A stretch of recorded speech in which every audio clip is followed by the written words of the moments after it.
So I talk a lot about standing in your power, right?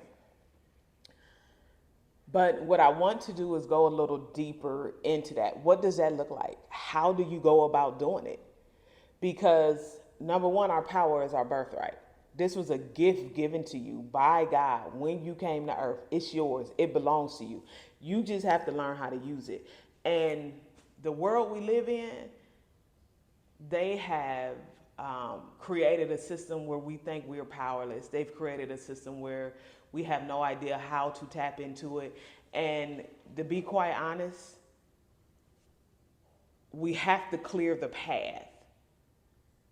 The older you get, the more you experience life, the more junk that's in the way of you tapping into it. And you have to go in and clear the path of tapping into your power, okay? So, number one, I want to tell you that to do this, it is a process. I've been on this journey for some time. Um, I'm going to probably say a good 5 years. A good 5 years. So it is a process, okay? And it just depends where you are, what the foundation that you have built this on. You know, some of us, we were raised where we were taught certain things, and some of us were raised, we weren't taught anything, and we entered into the world thinking we are powerless, we are weak, there's nothing good about us. Like, and then that was our foundation, and then we built life on top of that, with the foundation being in a deficit. So now you have to do the work to go in and clean all that up and plant new seeds. Plant new seeds of believing and coming into an agreement that what God said about you is true. That it is so. And not all this negative stuff that we believe. So I want you to go into stepping into your power, knowing that it is a process and it's going to take work. It's going to take work going into your mind, cleaning up, pulling up all of those roots. I like to use the example, look at your mind as a garden. Look at your mind as a garden, and some things have been growing in our garden for 10, 20, 30, 40, 50 plus years. And that stuff is deeply rooted. And you're going to have to go in and literally pluck, dig deep, and pull that stuff up. So it won't be easy, but it will be worth it, okay? So, number one, know that it's a process. I also want you to go in and know that a lot of the thoughts you have been given are not your original thoughts. Somebody gave you that. Somebody gave you the thought that in you dwells no good thing. Somebody gave you the thought that you're stupid or you're ugly or you're this or you're that. And you've been holding on to that thought. You've been watering that thought. You've been nurturing that thought.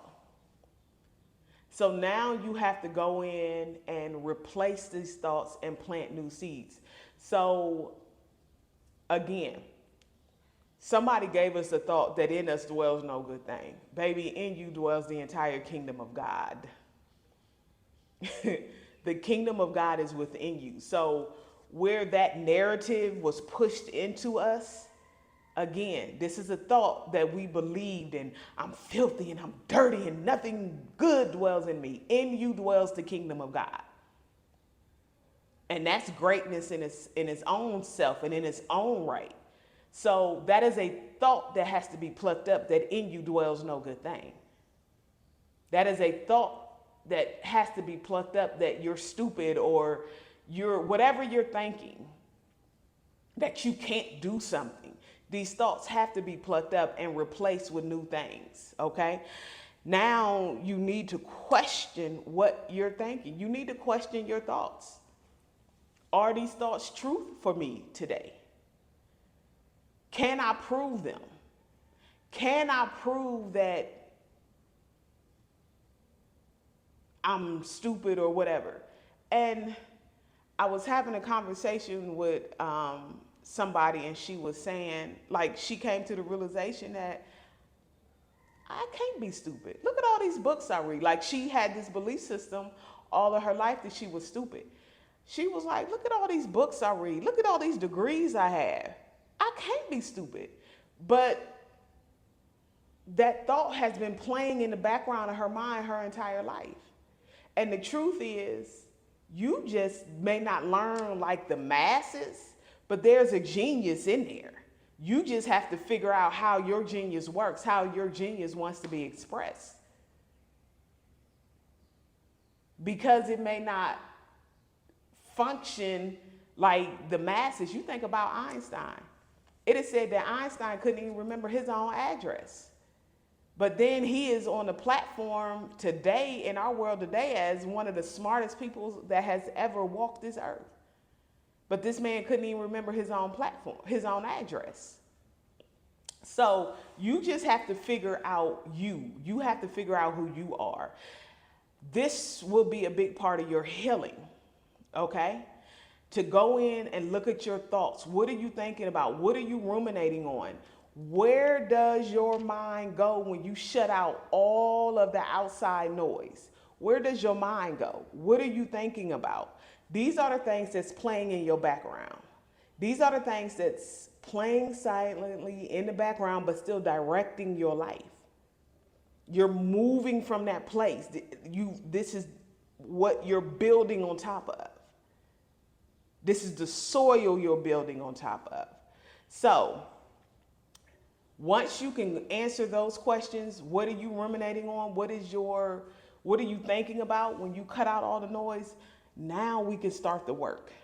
Now we start the work to free up space for you to begin thinking about the right things that can move your life forward.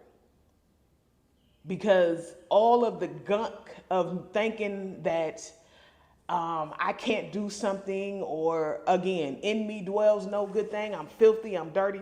All of these things we're thinking about, all of the things that we built our foundation on, they block the path.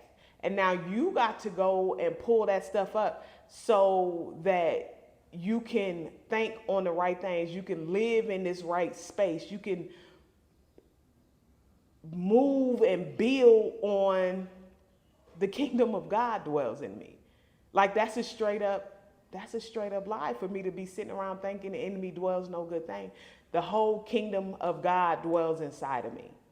And if that is my foundation that I'm building on, then I can begin to know and move and believe that, and know, not even believe, know. I can, baby, anything is possible. I can do anything. So this is step one of the process of you beginning to step and move and walk in your power. I'm the Biblical Mystic. I love you, and I will see you tomorrow, and we'll talk about more ways for you to step into your power. Ashe.